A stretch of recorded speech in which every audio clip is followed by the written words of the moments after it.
샬롬, 사랑하는 성도 여러분, 귀하고 복된 하루가 시작되었습니다. 오늘도 우리 하나님께서 불러주신 것처럼 우리에게 은혜와 능력으로 채워주실 줄로 믿습니다. 같이 기도하면서 새벽 예배 시작하도록 하겠습니다. 다 같이 기도하겠습니다. 사랑과 은혜가 풍성하신 존귀하신 하나님 아버지 감사합니다. 지난밤도 또 우리 주님께서 함께하여 주셔서 편안한 밤, 회복되는 밤을 주시고 이렇게 또 첫 시간 믿음을 가지고 주님을 바라보게 하여 주시니 감사합니다. 하나님, 많이 어렵고 힘든 그러한 때를 지나가고 있습니다. 오늘도 예배를 통하여 우리 모든 성도님들이 힘을 얻고 또 회복을 얻고 치유함을 얻고 은혜를 얻어서 우리 하나님께서 인도하여 주시는 대로 귀한 열매를 맺으며 승리하고 행복한 그런 귀한 하루가 되게 하여 주시옵소서. 감사하며 예수님의 이름으로 기도합니다. 아멘. 할렐루야. 우리 다 같이 찬송하겠습니다. 찬송가 93장 예수는 나의 힘이요 내 생명 되시니 93장 찬송하시겠습니다.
아멘.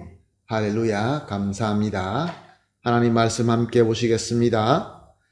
함께 보실 말씀은 다니엘서 5장 10절에서 12절 말씀입니다. 다니엘서 5장 10절에서 12절 말씀 함께 보십니다. 왕비가 왕과 그 귀족들의 말로 말미암아 잔치하는 궁에 들어왔더니 이에 말하여 이르되 왕이여 만수무강하옵소서. 왕의 생각을 번민하게 하지 말며 얼굴빛을 변할 것도 아니니이다. 왕의 나라에 거룩한 신들의 영이 있는 사람이 있으니 곧 왕의 부친 때에 있던 자로서 명철과 총명과 지혜가 신의 지혜와 같은 자니이다. 왕의 부친 느부갓네살 왕이 그를 세워 박수와 술객과 갈대아 술사와 점쟁이의 어른을 삼으셨으니 왕이 벨드사살이라 이름하는 이 다니엘은 마음이 민첩하고 지식과 총명이 있어 능히 꿈을 해석하며 은밀한 말을 밝히며 의문을 풀을 수 있었나이다. 이제 다니엘을 부르소서. 그리하시면 그가 그 해석을 알려드리리이다 하니라. 아멘. 교만으로 말미암아 쾌락과 타락에 빠져서 하나님을 섬기는 데 사용하는 용기마저 함부로 사용하는 벨사살 왕과 귀족들 앞에 하나님의 손가락이 나타나서 글을 쓰게 됩니다. 그것을 본 벨사살과 귀족들은 패닉에 빠지고 말게 되지요. 이때 한 사람이 등장합니다. 오늘 본문을 보니까 왕비가 장치하는 궁에 들어왔다라고 말씀하고 있습니다. 여기 왕비라는 것은 벨사살 왕의 부인이 아니라 벨사살 왕의 아버지인 나보니두스의 부인 왕비, 그러니까 벨사살의 어머니 되는 태후인 것이죠. 태후 왕비가 궁에 들어오게 됩니다. 그리고 이렇게 말합니다. 10절을 보면은 왕이여 만수무강하옵소서. 왕의 생각을 번민하게 하지 말며 얼굴빛을 변할 것도 아니니이다. 왕 보고 안심하라고 합니다. 왕에게 인사하고 한 사람을 추천합니다.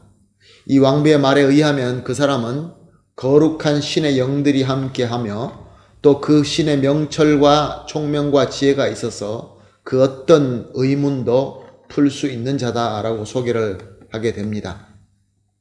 그리고 또한 그는 소개할 그 사람은 바벨론을 건국했던 느부갓네살 왕도 그의 지혜에 탐복하고 모든 지혜자들, 박수와 술객과 갈대아의 술사, 점쟁이 이 모든 사람들에게 어른으로 삼은 자였다라고 얘기를 합니다.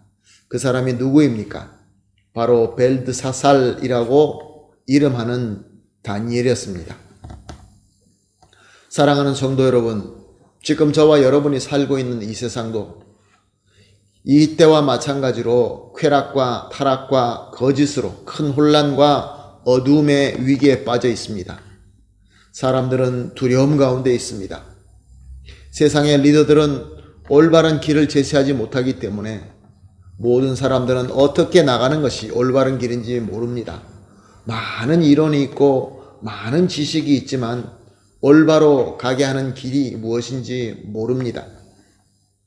그래서 잘못된 것이 무엇인지 깨닫게 하고 올바른 방향을 제시할 새로운 지혜자와 리더에 대하여 목말라 하고 있는 것입니다. 자, 이럴 때에 바벨론에는 다니엘이라는 하나님의 사람이 있었습니다. 그렇다고 한다면 이 시대에 누가 하나님의 지혜와 총명을 가지고 있습니까? 벨사살의 태후인 왕비는 다니엘이 그런 사람이라는 것을 알고 있었습니다. 그녀의 고백에 의하면 다니엘은 거룩한 하나님의 영이 함께하며 그의 지혜와 총명을 가진 자였다라고 합니다. 이것은 무엇을 의미합니까?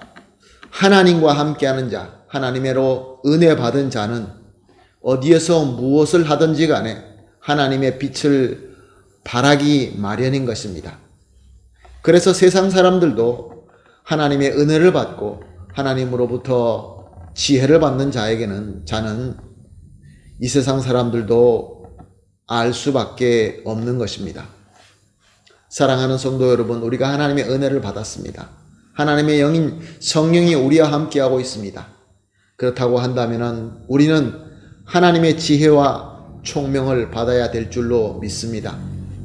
성령 충만한 자, 하나님의 말씀을 가지고 성령님의 조명하심으로 하나님의 뜻을 알고 하나님의 지혜를 아는 성도, 바로 저와 여러분, 주님의 몸된 교회인 것입니다. 그런데 문제는 과연 우리가 세상도 인정할 만큼 우리에게 지혜가 있고 세상이 그만큼 인정할 만큼 이 세상에 그렇게 비추어주고 있는가라는 것입니다. 사실 한때에 성도와 교회는 잘못된 세상을 걱정하면서 세상에 참빛과 소금이 될 때가 있었습니다. 그런데 지금 우리 현대 교회는 어떻습니까?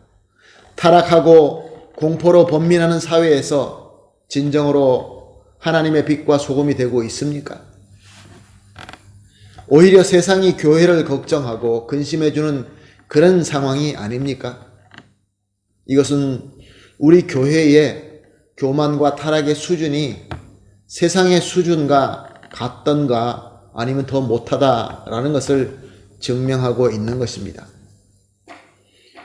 그러므로 사랑하는 성도 여러분, 이렇게 어두울 때일수록 하나님의 지혜가 간절히 필요할 때일수록 성령 충만하고 성령님으로 인도받고 하나님의 말씀으로 우리는 지혜와 총명으로 충만해야 될 줄로 믿습니다. 현대의 다니엘이 우리 교회, 저와 여러분이 되어야 될 줄로 믿습니다.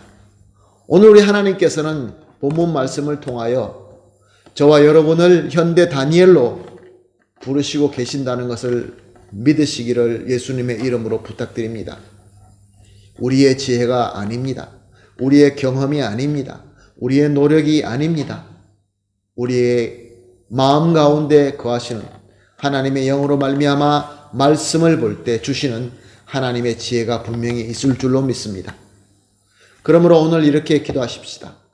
합심하여 기도할 제목 첫 번째는 오직 하나님의 영으로 충만하고 거룩하게 하시며 하나님의 말씀으로 지혜와 총명을 가질 수 있게 하여 주시옵소서. 그리고 두 번째, 세상에서도 우리의 거룩함과 지혜를 인정받는 그러한 우리 교회와 성도가 되게 하여 주시옵소서. 그리고 마지막으로 교만과 쾌락의 타락으로 혼란과 공포 가운데 있는 이 세상에 하나님의 지혜와 총명의 빛을 비출 수 있게 하여 주시옵소서. 이렇게 세 가지 기도 제목을 놓고 합심하여 기도한 뒤에 개인적으로 기도하시고 하루를 시작하도록 하겠습니다. 다 같이 기도하겠습니다. 하나님 아버지 감사합니다.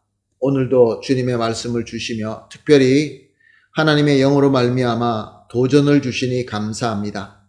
세상은 어둡고 진정한 지혜자가 없어서 혼란스러워하며 어려워하며 무엇보다 두려워하고 있습니다. 하나님 아버지, 우리를 하나님의 영으로 충만하게 하시고 거룩하게 하시고 무엇보다 하나님의 말씀으로 지혜와 총명이 충만하게 하여 주시옵소서. 그리하여서 이 세상도 주님께서 주시는 거룩함과 지혜로 말미암아 인정받는 성도, 인정받는 우리 교회가 되게 하여 주시옵소서. 그래서 교만과 쾌락의 타락으로 공포 가운데 있는 이 세상, 불쌍한 저 영혼들을 우리 주님의 지혜와 총명의 빛으로 비출 수 있게 하여 주시옵소서. 감사하며 예수님의 이름으로 기도합니다. 아멘.